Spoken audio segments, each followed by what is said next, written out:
Hello, everyone. Welcome to Phyloseminar. We're very lucky to have Simon Greenhill speaking today. Let me remind folks that haven't been to a Phyloseminar before, or tell them that to ask a question, just go ahead and type it in the message box, and we will take some time and read that out to you so that we can get that on the recording. The schedule is as follows. Today is Simon. On Tuesday, February 5th, is Fiona Jordan, and then Monday, March 11th, Thomas Curry.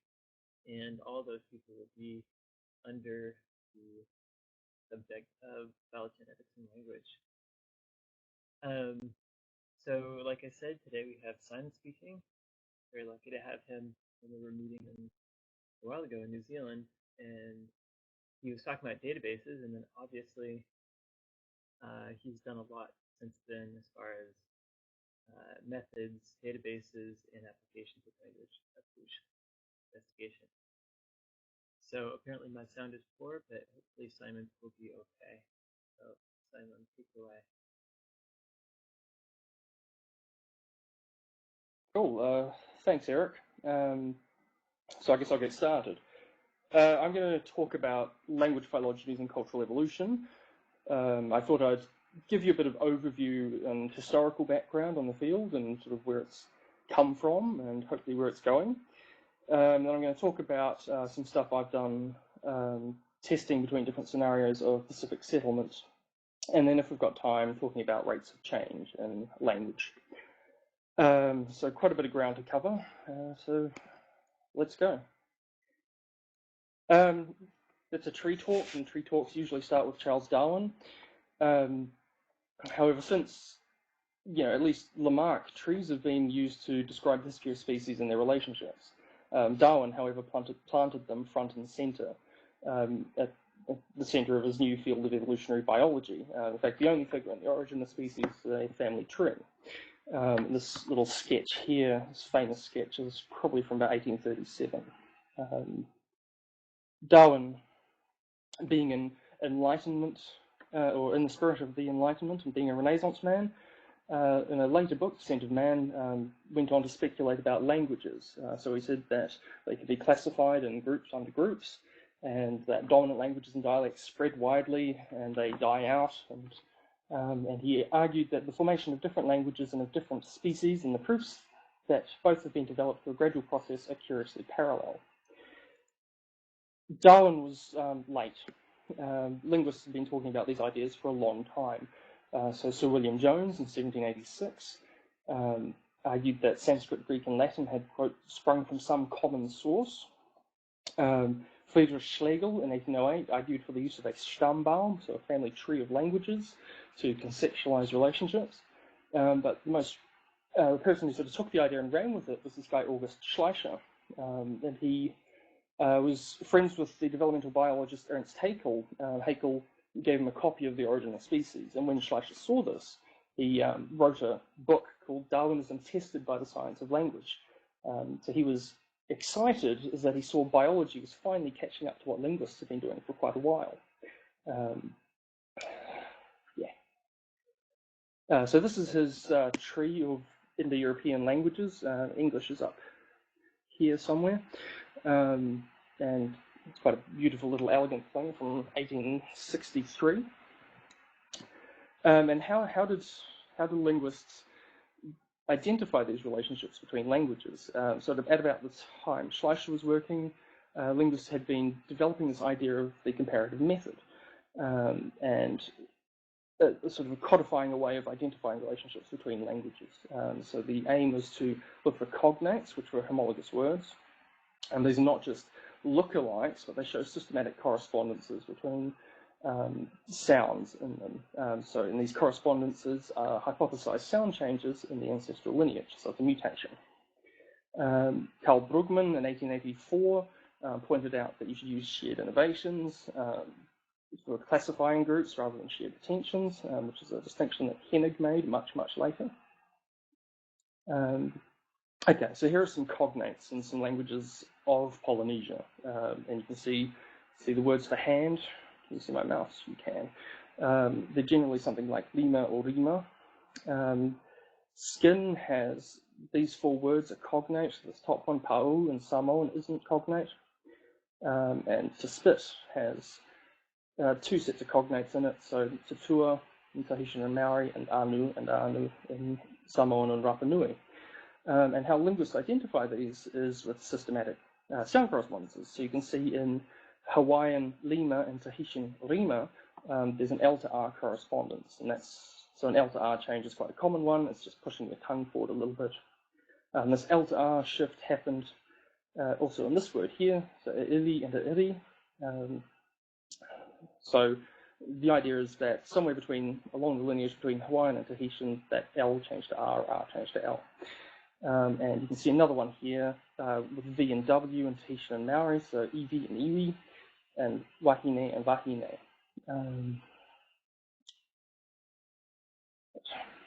So linguists have used this method to identify or classify languages around the world into various language families.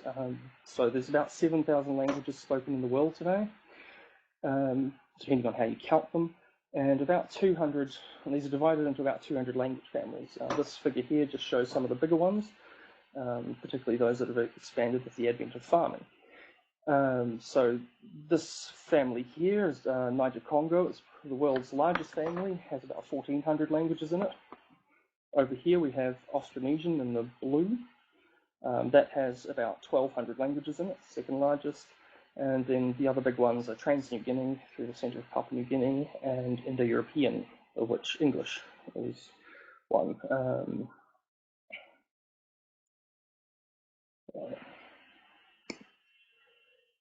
Okay, so we have two curiously parallel fields, and both fields when computers were invented, both fields tried to use them to help their jobs, to classify languages or species. In linguistics, the major attempt was by this guy here, Maurice Swadesh, in the 50s. So Swadesh developed this automated approach which he called lexicostatistics to classify languages. So he argued that by taking word lists of basic vocabulary and counting the shared cognates between pairs of languages, this is known as the retention rate, as in the rate of cognate retention to the ancestral language, and then you cluster the languages with the highest similarity and repeat that process until you get a nice tree. So why basic vocab?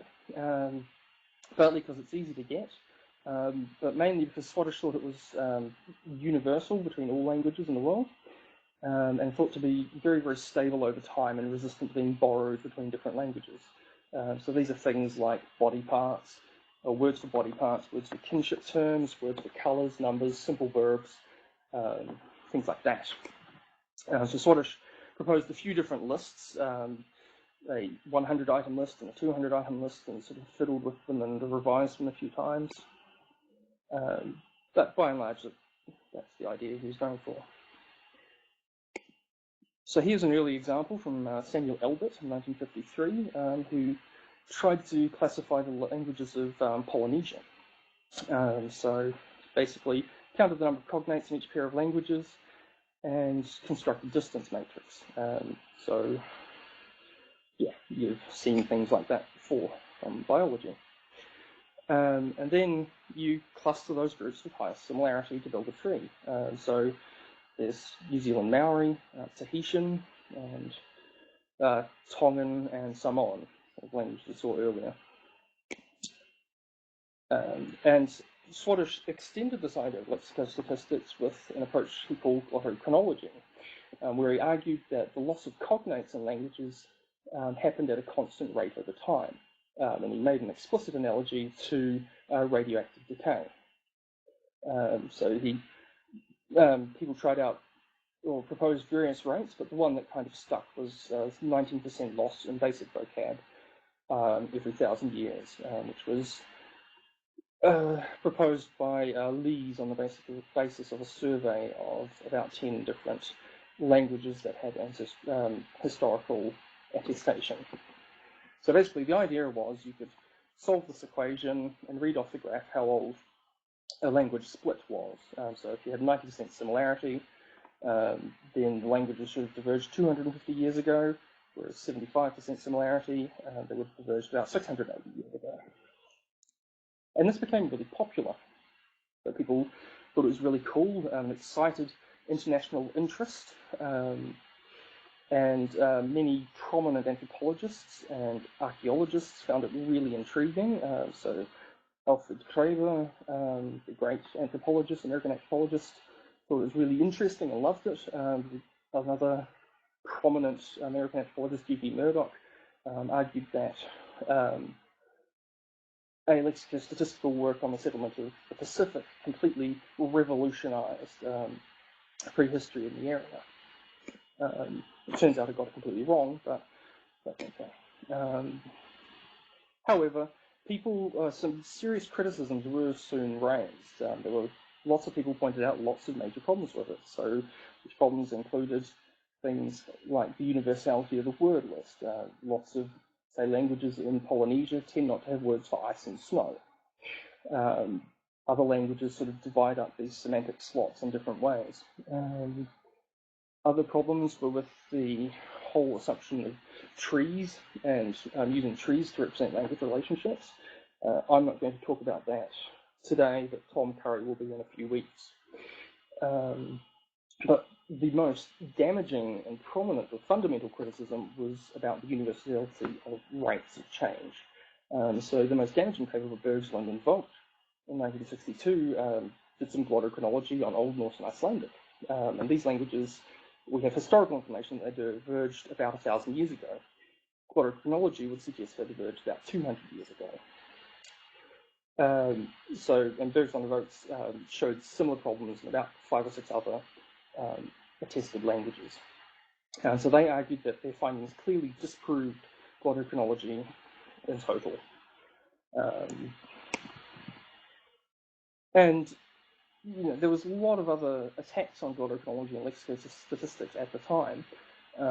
Major articles in places like Current Anthropology, with lots of debate backwards and forwards. And all in all, what happened was that linguists kind of gave up on computational methods. So David Sankoff, who did a lot of work in phylogenetics, but also did quite a bit of work in this area of lexicostatistics, complained in 1973 that there was a tradition of hostility towards probabilistic methods in historical linguists. The next quote is from an introductory textbook.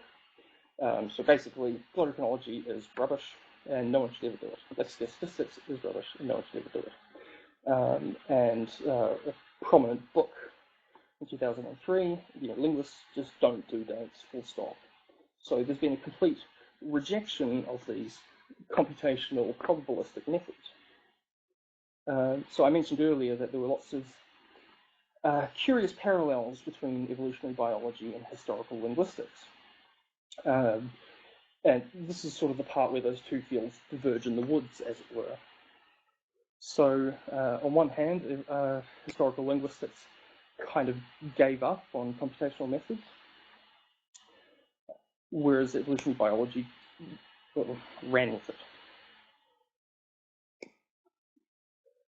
So at about the same time that historical linguists were dabbling with lexicostatistics, biologists were developing their own computational approaches to subgrouping, things like numerical taxonomy, here being used to classify some bees by Michener and Sokol. These methods were very, very similar to lexicostatistics and glottochronology. So people like Zucker-Kandel and Pauling famously proposed that the number of amino acid differences was proportional to species divergence times, the molecular clock. And Kimura in 1968, people like him proposed various different rates. And Vince Sarish and Alan Wilson used these ideas to make some striking inferences about human prehistory. Here they're dating the age of the human and chimp divergence time to about 6 million years ago. Just like in linguistics, biologists pointed out problems with these methods. The chief problem was getting the tree right when rates vary. However, biologists went on to develop solutions to these problems. We try to develop solutions to these problems. So Phylogenies and Edwards invented a series of methods, parsimony, likelihood, to take advantage of all the information rather than just collapsing everything to a distance metric. And there's been a whole swathe of methods to deal with rate heterogeneity and dating in the presence of rate heterogeneity. I've just cherry-picked some papers here. And as you all know, because of these successes and this sort of concerted research effort, there's been this major field of phylogenetics. It's currently one of the weapons of choice for answering a huge range of questions about evolution. This graph here shows the number of publications with the keyword phylogenetics in the Scopus literature database over time. Right. So in the last few years, last decade or so, there's been a large number of people applying these phylogenetic methods back into linguistics, sort of a re-convergence of the two fields.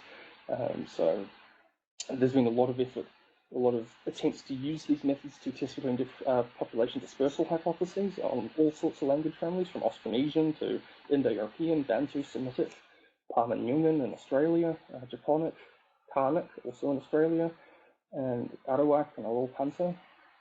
There's been another large collection of papers using these methods to investigate processes in language evolution, whether languages evolve in punctuational bursts, the link between frequency of use and stability over time in words, and investigating deep stability between languages, and to uncovering, testing ideas about coevolution of language features. And there's a final third chunk of these things, which have taken these languages, or these language trees, as a backbone for answering questions about cultural evolution. So my colleague, Fiona Jordan, will be talking about that next week, I think.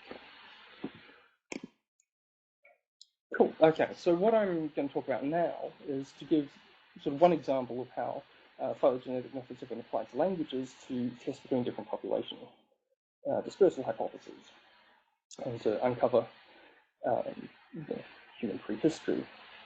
So this is some work I did with Russell Gray and Alexi Drummond at Auckland, published a few years ago now, but we've still been sort of playing around with it.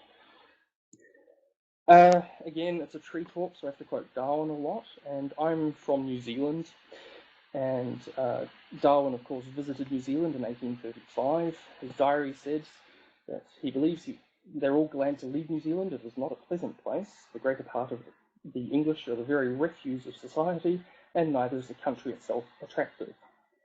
I like this quote because it shows that Darwin didn't get everything right. He got things wrong too. However, about 800 years before Darwin slandered my beautiful home country, another group of people arrived, the Maori.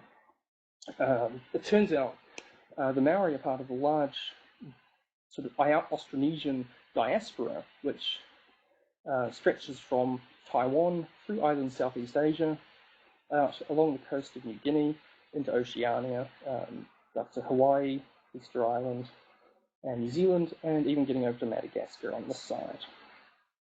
So where did these people and their languages come from? There are a number of prominent theories, but there are two that are kind of the most prominent. So the first is what I've taken to calling the pulse-pause model, and it's been proposed by these gentlemen at the top, Peter Bellwood, Bob Luss, and Pauline Roger Green, who are primarily archaeologists, anthropologists, and linguists. And they argued that these Austronesian peoples originated in Taiwan about 5,500 years ago.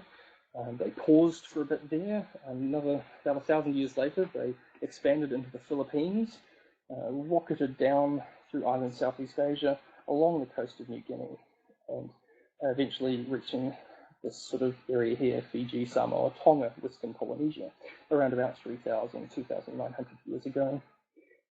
There was another pause there for 1,000 years before a final expansion pulse into Eastern Polynesia before the Austronesians, now Polynesians, eventually settled New Zealand, Rapa Nui, Hawaii.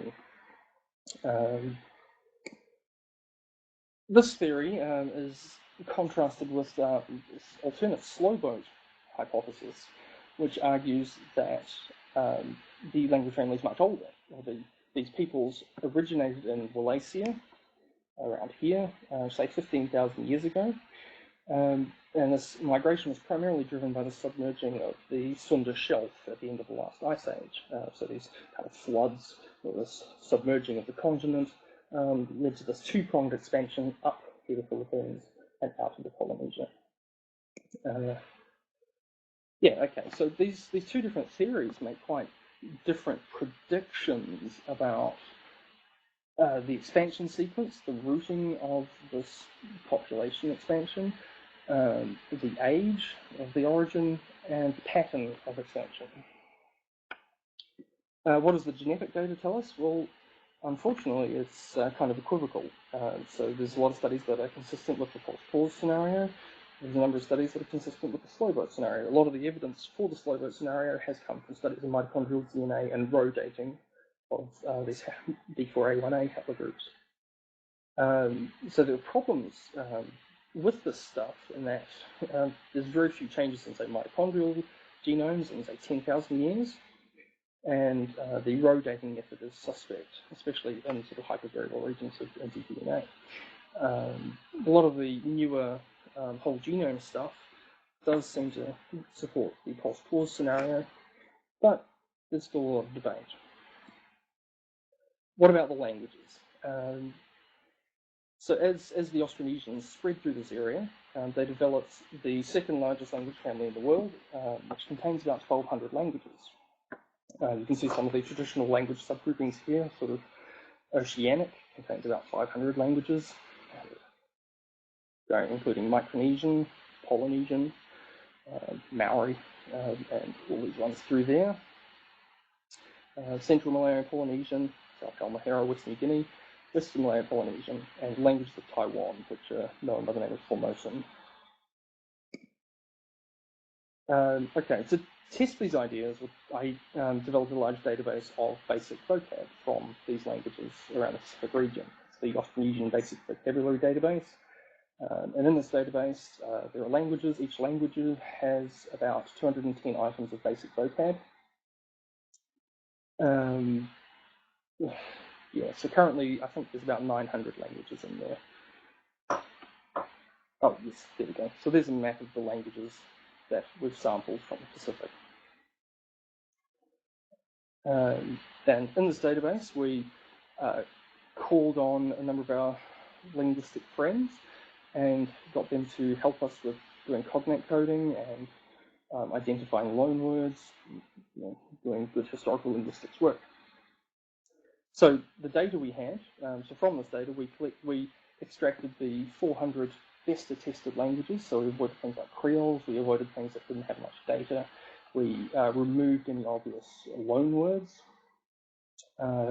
We added 2 non-Austronesian languages. So Old Chinese is a Sino-Tibetan language, and it's been controversially suggested to be a sister group, a sister taxa to Austronesian, and also added Bugang, which is a Taikadai language, and this has also been suggested, less controversially, to be a sister group to Austronesian. And then we coded up these cognate sets, a binary state, present or absent of a certain cognate set, and we had 34,000 cognate sets in the data, and 6,000 of those were partially uniformity. So lots of data. And we analysed this in a range of models, in Bayes' phylogenies and in Jeff Nichols's program Trait Lab, under a range of different models, but the one that won was a one-parameter model of cognate gains and losses, using a covariant to model rate heterogeneity. And we ran this for a long time. We got a posterior tree distribution, which looks something like this. If you haven't seen these figures before, they're denser trees. Each tree in the posterior is drawn on top of each other. Cool little method of Remco-Ducas. So what we can see there is the routing of these trees. I keep pointing to my screen, but that's not showing up, is it? Let's do it that way. The routing of these trees is all the Formosan languages of Taiwan. Here's a maximum clade credibility tree of this from the posterior, and all the languages at the root of the tree after the outgroups are these languages of Taiwan, right up there. Next group in yellow are the Philippines languages, Central Philippines, Greater Central Philippines, before moving into this Western Malay-Polynesian region, and then Central Malay-Polynesian, and then out into Oceania, or hitting Polynesia right down the bottom, Micronesia there. So this sequence and routing matches exactly that proposed by the pulse-pause scenario, and definitely not that proposed by the slow boat. So the next prediction concerns the dating of this language family. And one of the cool things about languages is that we quite often have good historical information about the ages of certain parts of them. So we could constrain, or we used Sanderson's penalized likelihood rate smoothing method, rates, and we constrained a whole bunch of nodes on the tree. So we knew when some of the languages were spoken, or when data was collected from those languages. We had some ancestral or some old sample languages in the data, so old Japanese, old Chinese, and we knew the time when they were tested. We know when certain parts of the Pacific were settled, so we've got good evidence of when Madagascar was settled. We know when the Javanese languages appeared. We know when certain islands in Polynesia actually popped out of the ocean and became habitable. We know, we have the Chinese wrote records about the Charmak people to the south. So we can constrain quite a few nodes on that tree. We did that, and we dated all the trees in our posterior distribution. So this is what the two theories would expect here. The blue bar is what the pulse-pause scenario would expect. The green bar is what the slow boat predicts. And it turns out that we get an average of about 5.5 or 5,200 years for the Austronesian language family. In fact, it falls really, really quite tightly within the range predicted by the pulse-pause scenario. And this is very, very robust. We threw out calibrations, we did permutations of calibrations, just leaving the most well-established calibration, and we couldn't get any support for slow boat. Okay, so the next thing we looked at was this idea of pulses and pauses. So one of the key predictions of the pulse-pause scenario, where it really puts the neck on the line, as it were, is where it proposes these different pauses happened. So the first long pause happened before the settlement of the Philippines. It's linked to the development of this Proto-Malayo-Polynesian stage. So all the languages, all the Austronesian languages outside Taiwan are Malayo-Polynesian languages.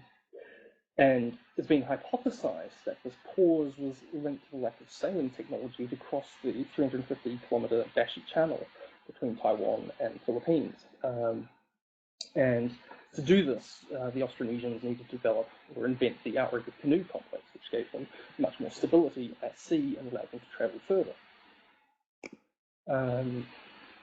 The second long pause has occurred in West Polynesia after the settlement of Fiji, Samoa, and Tonga. And it's been proposed that this is linked to the development of pre-Polynesian society. So, in this long 1,000-year period here, the key innovations of Polynesian society developed, bark cloth, tapa, things like that. And again, the ability to move past this West Polynesian area needed better sailing technology, in particular double-hulled canoes. As you move out into East Polynesia, the islands are further apart and much more isolated, so you needed things that had much more stability and higher carrying capacity, such as double-hulled canoes, to travel between them. And Jeff Irwin's also suggested that these people needed to develop social strategies for dealing with the greater isolation between societies. Cool. So on our trees, we should see these pauses and pulses, and we do. We see the first pause as predicted just before the development of Proto-Malayo-Polynesian, as just when the split in the tree between Taiwan or Formosan languages and the Philippines and the rest. And we see the other pause here with these really long branches down there leading to the Polynesian group of languages, the Central Pacific group of languages. So it looks like they're in the right places, but how do we go about testing these? One way to test for significant pauses is to yank out all the branches on the posterior distribution, and we get this kind of distribution here. These branches are in substitutions, or the number of changes for cognates, not in time. And pulling out the branches for where those other two pauses were predicted, you can see that they definitely outliers in this background distribution. So these branches for the pauses are significantly longer. They're statistically significant. So that fits nicely with the pulse pause scenario too. And of course, if you have pauses, then you need pulses. And a pulse is, of course, an increase in language diversification rates. So Alexi Drummond developed a very cool little method for us to estimate changes in the diversification rate using a random local Yule model. And this uses stochastic variable sampling in a Bayesian framework. And basically, at each branch on a tree, it estimates whether a different rate fits better. And so the results look like this. Here's the tree coloured according to the rate, the diversification rate. And there's the method showed us that there was an average of 4.3 changes in diversification rates across this tree, with a 95% credible set somewhere between 1 and 7. So 10 of the branches showed significant changes where base factors were greater than 20. And these branches that showed significant changes in diversification rate were these ones here leading up to Proto-Polynesian. And again, the ones just leading into Polynesia here, as predicted. We also identified two other pulses that we hadn't expected. So there's one in the Philippines here, which we think might be linked to a expansion of the Central Philippines subgroup around about 2,500 years ago, which sort of bulldozed through the linguistic diversity in the region. And this, the highest rates of diversification in the tree are up here in Micronesia, which not quite sure why, but possibly they were borrowing saline typology from the Polynesians, or no one. There's debate about where Micronesia and Polynesia are linked on the language family tree. So in terms of getting things right, the pulse pause scenario gets makes all those predictions and gets them all right. The slow boats kind of gets it all wrong. So yeah, what we've done here is we've used these language phylogenies to test these two prominent scenarios of Pacific settlement, which shows, hopefully, I think, the power of language phylogenies for resolving questions about human prehistory. We have really fine-grained resolution from using language data, much better than, say, mitochondrial DNA. There's lots of information, there's really good signal, and it tends to trace the history of cultures rather than the history of genes. So maybe that's what we are more interested in. That's what I'm more interested in. But, okay, so how much time do I have? Good. I'm going to move on and talk about some newer work I've been doing with various people, including Quentin Atkinson, who's just joined the room. Hi. Into investigating how far back we can trace language history. So the orthodox view in linguistics is that there is a time barrier after which we just cannot resolve history. This is why there are about 250 different language families in the world and not one whole phylogeny of languages. Basically, the idea is that the observed rate of vocabulary loss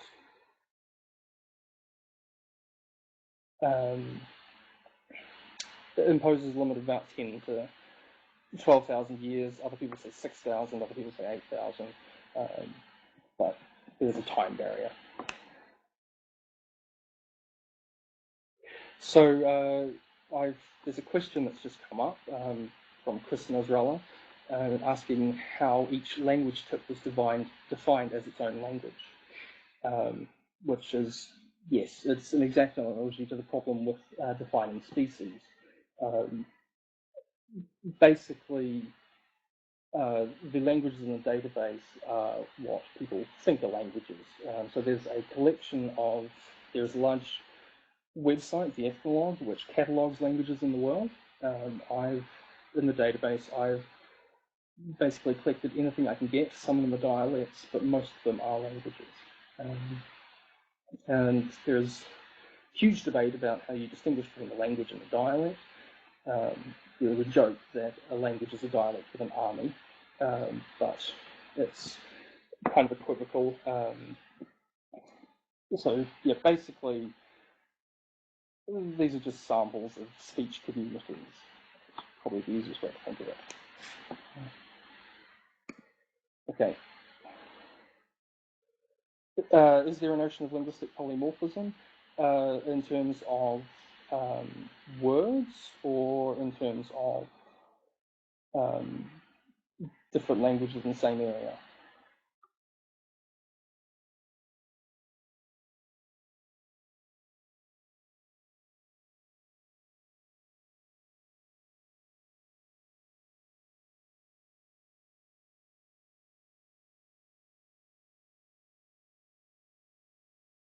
I'm guessing what he means is that, for example, in recent phylogenetic research, there's a lot of interest in the diversity that exists within a species, and then how does that propagate back, and things like lineage sorting and so on. Yeah. Yeah, absolutely. So we didn't really deal with it here.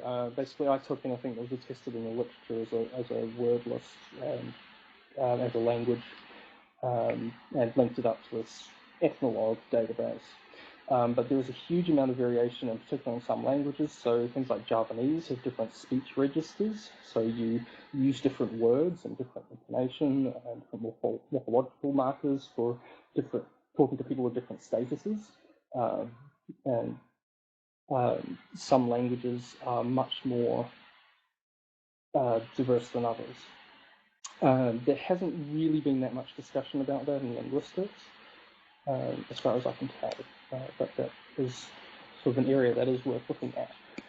There was a study that, in terms of these basic vocab word lists, went out and sort of collected, tried to analyse the variation in English and found just massive variation in what people would call even simple things like body part, like a hand. People, there's sort of 20 or 30 different words for hand in English. So, yeah. So this is complicated. What people generally do when collecting word lists is to take the most common form. So this is the one most people use, most people know. So that does sort of hide a lot of that diversity. Yeah. So it is an interesting question, and I don't think we've really got a handle on it. But in terms of sort of phylogenetics, there's definitely a lot of room for kind of population genetics level work. This is what the field is called sociolinguistics. This is what they do, sort of tracking that variation within populations. So it's quite good stuff. But I'll go back to time barriers now, if no one minds.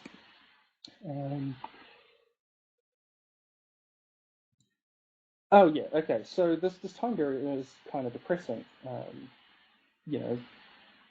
If we can't trace language history back beyond 6, 8, 10,000 years, then that's kind of sad. But there's been a number of prominent suggestions that information in language structures are more stable. So Joanna Nichols had a book in '92 where she argued that things like word order, how language sort of structures sentences, clauses, how many sounds languages have, what types of pronouns they use, and how they mark the head of sentences are more stable over time. And we can use these sort of things to trace language history at a deeper level. So I guess an analogy there would be between using a sort of a gene sequence and a protein sequence. So following this suggestion, my colleague Michael Dunn used maximum parsimony on some structural data, did some bootstrapping, and they analysed a set of unrelated languages from New Guinea, or some different language families using from New Guinea using maximum parsimony and bootstrapping. Whilst the support of these internal branches is actually quite low, very low in some cases, they did find that these subgroups were consistent with an expansion through the archipelago. And if this is true, then it's consistent with groupings of about 10,000 years. So that's kind of deeper than a lot of people would think that time barrier is.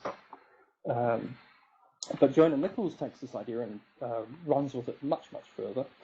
So she published a paper in '95 arguing that there was you could use these structural features to link languages around the Pacific Rim.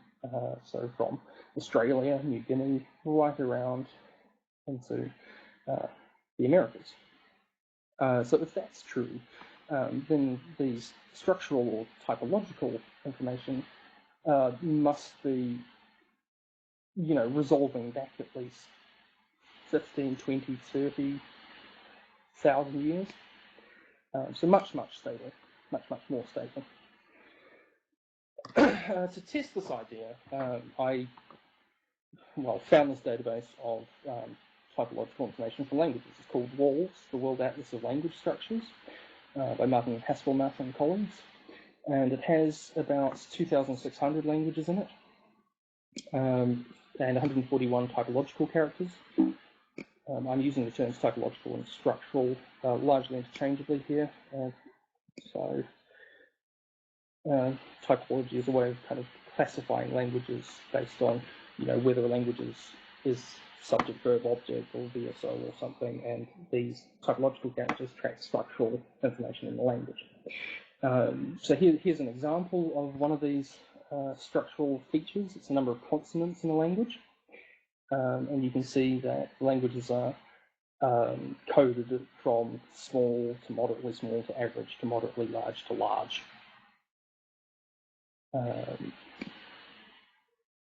So to test these ideas about deep signal, I took all the data out of the WALS database. Unfortunately, it's really sparse, so there's 2,600 languages in it, but most of the languages don't have much data. So I could only get out about 104 languages that have about more than, say, 2/3 of the 141 characters attested. And I coded each of these characters as present or absence of each state. And I thought what I'd do first would be to try out a network approach. So this is a neighbor net of the languages right around the world, and it's kind of beautiful, bit of a mess. So we get some family groupings. So over here we have Parman-Yungen, which is one of the large Australian language family.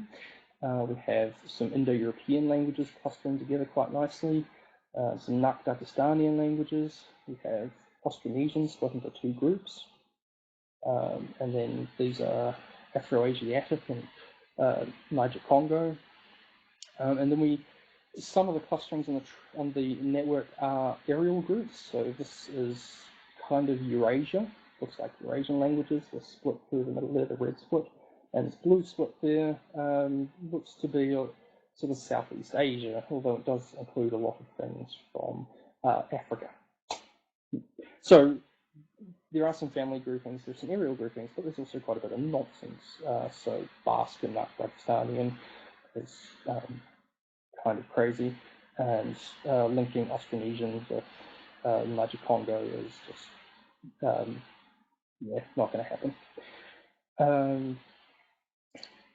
So that didn't really answer the question. It gave us some tantalizing hints, but so how do we test these ideas? Well, if the typology is in fact deeply stable, then these characters should have really slow rates of change. So to test this, I selected the 20 best attested languages from two of the major language families, Austronesian and Indo-European. Again, you can sort of see the lack of data in that database, so I have to sort of whittle down things further and further. And then I mapped the typological and lexical characters onto these established language classifications. using a continuous time Markov model that Mark Pagel has. And that gave us, or estimated, the best rate parameters given the data in a maximum likelihood framework. So these are what the rates for the typological up the top and the lexical data down the bottom look like. The blue ones are Austronesian, the green ones are Indo-European. So if the typological data was much, much slower than the lexicon, then they wouldn't match up. However, they're both about the same. This Austronesian data is bimodal because there's a lot of words in the Austronesian database that just have one or two, that have many, many cognate sets in them, so they have very high rates. We'll see some of those in a minute. Yeah, so basically the rates of these two types of data look about the same. And certainly doesn't really look like we can use this typological data to uncover deep history. But, you know, Joanna Nichols would say that she didn't argue that all structural features are stable, just some of them. So perhaps some of these features are evolving slower than others. So people often suggest things like morphology, phonology, and word order are really stable over time. And here's what those rates look like between the different families and between the different feature classes. So you can see that, first of all, there's no effective feature class on rates, even when we control for family. So slow rates in one family do not predict slow rates in another family. So things like word order in Indo-European are quite slow, whereas they're much faster in Austronesian. Nominal syntax is also quite slow in Indo-European, but faster in Austronesian. So that's kind of all over the place. So it's arguing that there's no really slow features that we can use to uncover deep history.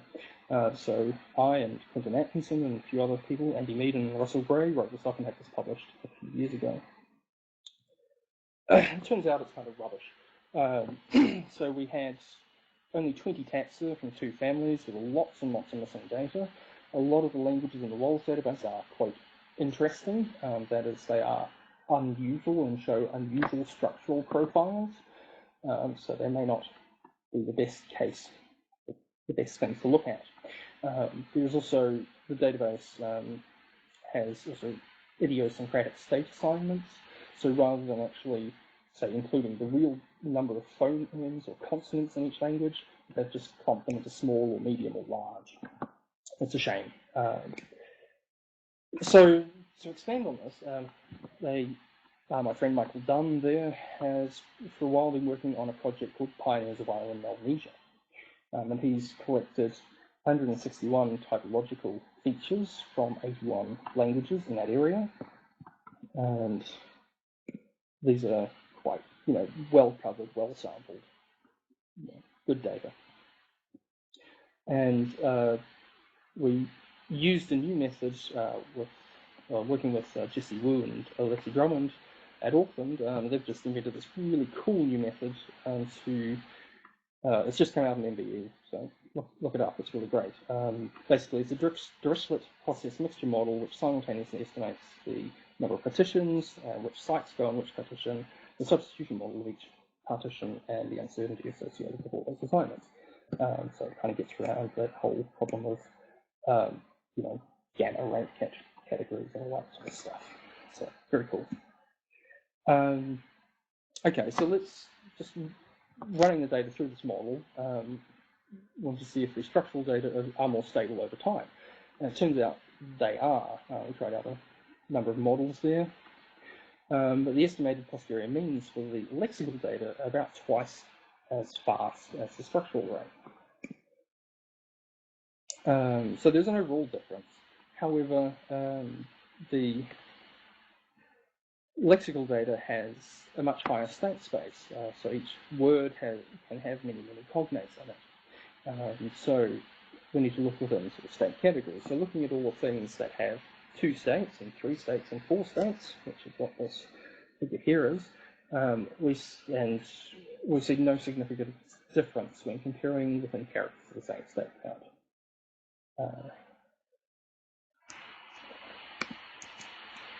Okay, so looking at the things that are stable, we see things like fricative phonemes, declensions determined by a number of noun and closed class verbs, which are all structural things.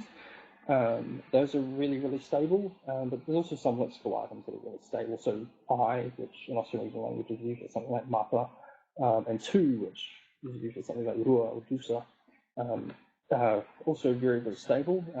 And the unstable things are these sort of rapidly evolving semantic slots, like if the swell is an adjective, dirty, green.